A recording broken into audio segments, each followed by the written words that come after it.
নমস্কার বন্ধুরা, সঞ্জয় হর্টিকালচার চ্যানেলে তোমাদের স্বাগত। বন্ধুরা, আজকে টাইটেল আর থাম্বনেল দেখে বুঝে গেছো যে আজকে আমি কী বিষয় নিয়ে আলোচনা করব। আজকে আমি এই টমেটো গাছের চারাটা প্রতিস্থাপন এবং পরিচর্যা সম্বন্ধে আলোচনা করব এবং এই টমেটো গাছের সংক্রান্ত গুরুত্বপূর্ণ কিছু তথ্য এই ভিডিওর মধ্যে থাকবে। ওই জন্য ভিডিওটা স্কিপ না করে পুরো ভিডিওটা তোমাদের কাছে দেখার অনুরোধ রইল। প্রথমে তোমরা নার্সারি থেকে ছোটো টমেটোর চারা এরকম থামপটের মধ্যে নিয়ে আসবে, কিংবা তোমরা বাজার থেকে টমেটো কিনে সে তার বীজ থেকেও টমেটোর চারা তৈরি করতে পারো, অথবা নার্সারি থেকে তোমরা টমেটোর যে বীজ পাওয়া যায় ওই বীজ থেকেও তোমরা ভালো টমেটোর চারা তৈরি করতে পারবে। নার্সারি থেকে এরকম থামপটের মধ্যে টমেটোর চারাটা নিয়ে এসে আমি 4 ইঞ্চি টবের মধ্যে এটাকে আমি প্রতিস্থাপন করেছিলাম, এবং 4 ইঞ্চি টবের মধ্যে আমি নিয়েছি মাটি 1 ভাগ, বালি 1 ভাগ, কোকোপিট 1 ভাগ, আর ভার্মি কম্পোস্ট 1 ভাগ, আর তার সাথে নিয়েছি সামান্য পরিমাণে সাপ পাউডার দিয়ে গাছটাকে আমি প্রতিস্থাপন করে 15-20 দিন পর দেখো গাছটা আমার অনেকটা বড় হয়ে গেছে। এবার এই গাছটাকে আমি বড় জায়গাতে প্রতিস্থাপন করব। টমেটো গাছে ফিডার রুটগুলো খাবারের সন্ধানে সব ওপরের দিকে উঠে এসছে। এই জায়গাগুলো সব সাদা সাদা ফিডার রুট, এইগুলো সব খাবারের সন্ধানে মাটির ওপরে উঠে এসছে। ওই জন্যে এই গাছটাকে আমি একটা বড় জায়গাতে প্রতিস্থাপন করব। 4 ইঞ্চি টবে যে টমেটো গাছগুলো আছে এই গাছগুলোকে আমি এরকম গ্রো ব্যাগ আছে, এরকম গ্রো ব্যাগের মধ্যে আমি একটা একটা করে প্রতিস্থাপন করে দেবো। টমেটো গাছটা বসাবার জন্য 10 ইঞ্চি বা 12 ইঞ্চি মাটির টব, কিংবা 10 ইঞ্চি বা 12 ইঞ্চি এরকম সাইজের গ্রো ব্যাগে বসাতে পারবো। আমি আজকে এরকম সাইজের 10-12 ইঞ্চি সাইজের একটা গ্রো ব্যাগের মধ্যে টমেটোর চারাটা প্রতিস্থাপন করে তোমাদের দেখাবো। 12 ইঞ্চি গ্রো ব্যাগের জন্য এখানে মাটি নিয়েছি 2 ভাগ, কোকোপিট 1 ভাগ, ভার্মি কম্পোস্ট 1 ভাগ, আর বালিটা আমি এখানে নিয়ে নিই কারণ আমার মাটির মধ্যে বালিটা মেশানো আছে। তোমাদের যদি মাটির মধ্যে বালিটা না থাকে, বালি মেশানো না থাকে, তাহলে তোমরা বালি 1 ভাগ নিয়ে নেবে। আর তার সাথে নিয়েছি আমি এখানে 1 চামচ সুপার ফসফেট, 1 চামচ সাব ফাঙ্গিসাইড, আর 1 চামচ এখানে লেদার মিল বা চামড়া সার। এটা অপশনাল, এটা যদি তোমাদের কাছে থাকে দিতে পারো, আর যদি না থাকে নাও দিতে পারো, কোনো অসুবিধা নেই।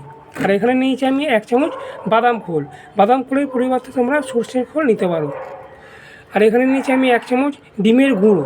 এই ডিমের গুঁড়ো টমেটো গাছের ক্ষেত্রে অত্যন্ত জরুরি, কারণ এই ডিমের গুঁড়োর মধ্যে ক্যালসিয়াম থাকে।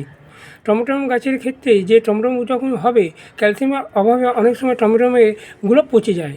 এই জন্য এই ডিমের গুঁড়োটা দিলে কিন্তু টমেটোগুলো পচবে না, পচনশীল যে রোগটা থাকে টমেটো গাছে সেটা আর হবে না। আর মাটিটা শুদ্ধীকরণের জন্য এখানে নিয়েছি 1 চামচ চুন, যে চুন, কোন চুনটা যেটা আমরা খাই। আর তার সাথে নিয়েছি আমি এখানে রক্তসার বা ব্লাড মিল, আর 1 চামচ পটাশ ও 1 চামচ হাড় গুঁড়ো। এইগুলো দিয়ে আমি পুরো মাটিটা টমেটো গাছের জন্য তৈরি করে নেব। এবার এই খাবারগুলো দিয়ে মাটিটা আমি তৈরি করে নিচ্ছি, এটাকে ভালো করে মিশিয়ে নেব একদম। টমেটো গাছটাকে এরকমভাবে, এরকম 2টো আঙুল দিয়ে এরকমভাবে ধরবো, ধরে হালকা করে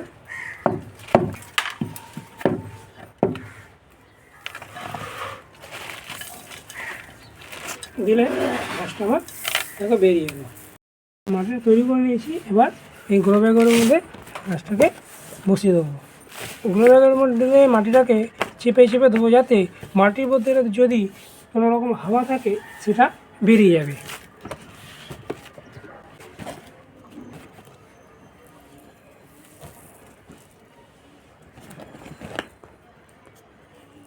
দিয়ে গাছটা মাঝ বরাবর করে এটাকে বসিয়ে দেবো।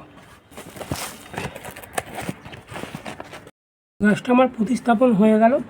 আর গ্রো ব্যাগ বা টবের মধ্যে গাছ করলে 2 ইঞ্চি মতন এটাতে গ্যাপ রাখতে হবে এই টমেটো গাছে, কারণ এই টমেটো গাছে গাছটা যখন বড় হবে তখন এই টমেটো গাছে কিছু চাপান সার দিতে হবে, এবং চাপান সারটা কী দিতে হবে সেটা আমি একটু পরে বলছি। ভর্তি করে এখানে জল দিয়ে দিতে হবে, টব হোক বা গ্রো ব্যাগ হোক। এইভাবে আমি সবকটা টমেটো গাছ গ্রো ব্যাগের মধ্যে, 12 ইঞ্চি গ্রো ব্যাগের মধ্যে একটা একটা করে প্রতিস্থাপন করে দিলাম। প্রতিস্থাপন করে দেওয়ার পরে 1 সপ্তাহ এই টমেটো গাছগুলোকে আমি ছায়াযুক্ত জায়গাতে রেখে দেবো।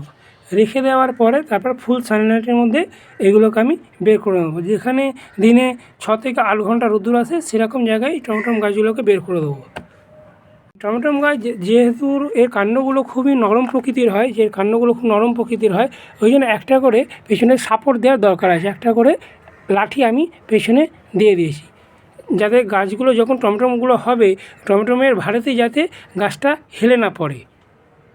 টমেটো গাছে বেশি ফলন পেতে গেলে টমেটো গাছটাকে সোজা করে রাখতে হবে, এরকম সোজা করে লাঠির সাপোর্টে বেঁধে দিতে হবে, তাহলেই বেশি ফলন পাওয়া যাবে। যখন ফুল এসে যাবে তখন একটা বিশেষ কাজ করতে হবে।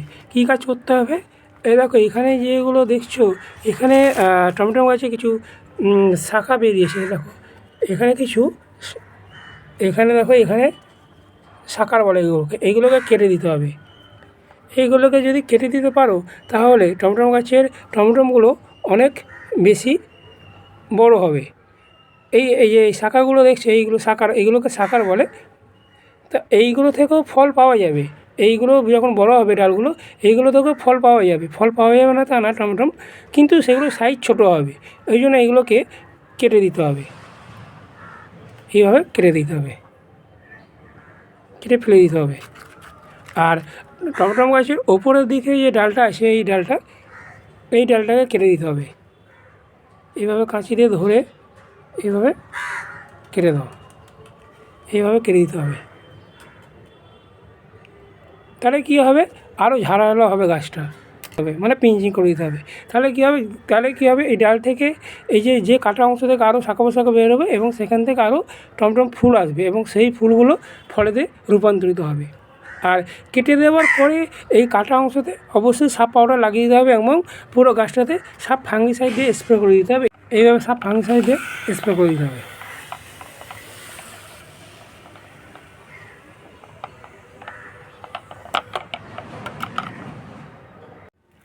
আর টমেটো গাছের নিচের দিকটাকে পরিষ্কার পরিচ্ছন্ন রাখতে হবে, নিচের দিকে যত পাতা আছে সেইগুলোকে কেটে ফেলে দিতে হবে। যে পাতাগুলো দেখছো এই পাতাগুলোকে কেটে ফেলে দিতে হবে নিচের দিকে, ওপরের দিকে না, নিচের দিকে পাতাগুলোকে কেটে ফেলে দিতে হবে, এইভাবে কেটে দিতে হবে। ওপরের দিকে পাতাগুলো থাকবে কিন্তু নিচের দিকটা একদম তোমার যাতে হাওয়া বাতাস লাগে এবং পরিষ্কার থাকে। টমেটো গাছে আমি এই 2 ইঞ্চি মতন আমি 2-3 ইঞ্চি মতো আমি গ্যাপ রেখেছি। এটাতে মাঝখানে আমি চাপান সার দেবো, চাপান সার হিসাবে দেবো আমি 1 ভাগ মাটি, আর তার সাথে বাজার থেকে কিনতে পাওয়া যায় শুটকি মাছ শুকনো, সেই শুটকি মাছ শুকনো গুঁড়ো 1 মুঠো দিয়ে এই মাটির সাথে মিশিয়ে দেবো, মিশিয়ে এই গাছেতে প্রত্যেক মাসে 1 বার করে দিয়ে দেবো। আর সপ্তাহে 1 দিন করে এনপিকে 19-19-19 কিংবা এমপিকে 20-20-20 1 লিটার জলে 2 গ্রাম করে পুরো গাছটাতে স্প্রে করে দিতে হবে। স্প্রে করে দিলে গাছেতে অধিক ফল টমটম পাওয়া যাবে। এটা গেল টমটম গাছের খাবারের ব্যবস্থাপনা। টমটম গাছে রোগ পোকা বলতে এই গাছে ম্যাপ পোকার আক্রমণ হয়, মানে এক ধরনের পোকা আছে যারা পাতায় বসে পাতার ভেতরে ডিম পাড়ে এবং সেই ডিম থেকে লার্ভার জন্ম নেয় এবং সেই লার্ভা থেকে বাচ্চা তৈরি বড় হয়ে পরে উড়ে চলে যায় এবং এই পাতার ভেতরে যে ক্লোরোফিল আছে সেইগুলো খেয়ে নেওয়ার ফলে পাতাটা এরকমভাবে কুঁচকে যায়। এর ফলে টমেটো গাছের বৃদ্ধি ব্যাহত হয় এবং টমেটোমের ফলনটাও অনেক কমে যায়। তাহলে এর উপায় কী? এর উপায় হচ্ছে এরকম ইমিডাক্লোরপিড গ্রুপের যে কোনো ওষুধ, কনফিডার বা অন্য কোনো যে কোনো ইমিডাক্লোরপিড গ্রুপের যে কোনো ওষুধ 1 লিটার জলে 5 থেকে 6 ফোঁটা দিয়ে প্রত্যেক সপ্তাহে গাছেতে স্প্রে করে দিতে হবে। তাহলে এই ম্যাপ পোকার আক্রমণ আর হবে না গাছেতে। টমেটো গাছে লিফ কার্ল ভাইরাসের অ্যাটাক খুব হয়, মানে পাতা কুঁকড়ে দেয় ভাইরাস, এটা হয় ভাইরাসের আক্রমণের জন্য। আবার অধিক জল যদি গাছেতে পড়ে তখনও তাহলে পাতা কুঁকড়ে যায়।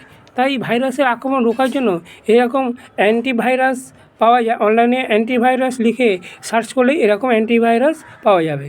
এটা 1 লিটার জলে 30 ফোঁটা দিয়ে সকালের দিকে স্প্রে করে দিতে হবে পুরো গাছে। এটা মাসে 1 বার করতেও হবে, তাহলেই এই ভাইরাসের লিফ কার্ল ভাইরাসের আক্রমণটা এই টমেটো গাছে আর হবে না। এখানে আমার কিছু ফুলকপি গাছ আছে, আমি ফুলকপি গাছ করেছি, যেগুলো কিছুদিনের মধ্যে আমার ফুলকপি আসতে আরম্ভ করে দেবে। এই সবজি গাছ করা টমেটো বা ফুলকপি খুবই সহজ ব্যাপার, সহজেই এগুলো করা যায়। আর মাসে 2বার করে সাব ফাঙ্গিসাইড বা ব্যাবিস্টন হোক, ব্লাইটক্স হোক, এগুলো মাসে 2বার 1 লিটার জলে 2 গ্রাম দিয়ে সকালের দিকে বা বিকেলের দিকে স্প্রে করে দিতে হবে গাছেতে। তাহলে কোনো ফাঙ্গাস ঘটিত কোনো রোগ এই টমেটো গাছেতে আসবে না। মাসে 1বার করে এই টমেটো গাছগুলোতে মাইক্রো নিউট্রিয়েন্ট বা অনুখাদ্য স্প্রে করতে হবে। যদি ডাস্ট আকারে পাওয়া যায়, যেমন মোবোমিন 1 লিটার জলে 2 গ্রাম দিয়ে সকালের দিকে সূর্য ওঠার আগে স্প্রে করে দিতে হবে। আর লিকুইড আকারে যেমন অ্যাকুমিন গোল্ড, সাগরিকা, এইগুলো 1 লিটার জলে 30 ফোঁটা দিয়ে সকালের দিকে স্প্রে করে দিতে হবে। এই কাজটা করতে হবে মাসে 1বার করে। তাহলেই গাছটা তোমাদের খুব সুন্দরভাবে বড় হবে এবং খুব বড় আকারের সাইজের টমেটো এই গাছ থেকে অধিক পরিমাণে পাওয়া যাবে। টমেটো গাছে ফুল ঝরে যাওয়ার লক্ষণ খুব দেখা যায়, মানে যখন ফুল আসে ফুলগুলো ঝরে শুকিয়ে পড়ে যায়। তা এই জন্য এটাকে পলিনেশন করতে হবে, মানে পরাগ সংযোগ, মানে এরকম ফুলটা এইভাবে একটা ফুলের সাথে আর একটা ফুল এইভাবে পরাগ মিলন করতে হবে। এবং যেই ফুলগুলো যাতে ঝরে না যায় ওই জন্য প্ল্যান্ট গ্রোথ রেগুলেটর মিরাকুলাম বা অন্য কোনো প্ল্যান্ট গ্রোথ রেগুলেটর সেটা মাসে 2বার করে সকালের দিকে 1 লিটার জলে 30 ফোঁটা দিয়ে স্প্রে করে দিতে হবে। তাহলে এই যে ফুল ঝরে যায় যে লক্ষণগুলো সেগুলো আর হবে না। ক্লোরোপিড গ্রুপের যেরকম কনফিডেন্টটা ইউজ করা যাবে, তার সাথে ঘুরিয়ে ফিরে এরকম সুপার সোনাটা এটাও ইউজ করা যাবে। এটা মাকড়ের আক্রমণ থেকে, লাল মাকড়ের আক্রমণ থেকে এই টমেটো গাছগুলোকে খুব ভালোভাবে রক্ষা করবে। টমেটো গাছে যখন টমেটোগুলো হয় অনেক ক্ষেত্রে টমেটোমের নিচের দিকগুলো কালো কালো হয়ে যায়, এই কালো কালো হয়ে যায় এবং হয়ে পচে নষ্ট হয়ে যায়। এইগুলো হয় ক্যালসিয়ামের অভাবের জন্য। এবং এর প্রতিকার হিসাবে আমরা যে ডিম খাই ওই ডিমের খোসার গুঁড়ো প্রত্যেক মাসে গাছে দিতে হবে। 10 ইঞ্চি বা 12 ইঞ্চি টবেতে 2 চামচ, আর 10 ইঞ্চি বা 12 ইঞ্চি গ্রো ব্যাগেতেও 2 চামচ করে দিয়ে দিতে হবে প্রত্যেক মাসে 1বার করে। তাহলেই এই টমেটো গাছে যে পচে যাওয়ার যে লক্ষণগুলো, টমেটোগুলো পচে যাওয়ার যে লক্ষণ সেইগুলো আর দেখা যাবে না। বন্ধুরা, এটা গেল টমেটো গাছের প্রতিস্থাপন ও পরিচর্যার বিষয়ে আলোচনা। যদি আমার এই ভিডিওটা তোমাদের ভালো লেগে থাকে তাহলে আমার এই ভিডিওটাতে একটা লাইক দিও এবং চ্যানেলটাতে সাবস্ক্রাইব করে আমার পাশে থেকো, যাতে আমি নতুন নতুন ভিডিও করার উৎসাহ পাই। এবং পাশে থাকা বেল আইকনটা প্রেস করে দিও, যাতে নতুন নতুন ভিডিও যখন আমি আপলোড করব যাতে সহজেই তোমাদের কাছে নোটিফিকেশানটা খুব সহজেই চলে যেতে পারে। সবাই তোমরা খুব ভালো থেকো, সুস্থ থেকো, নমস্কার।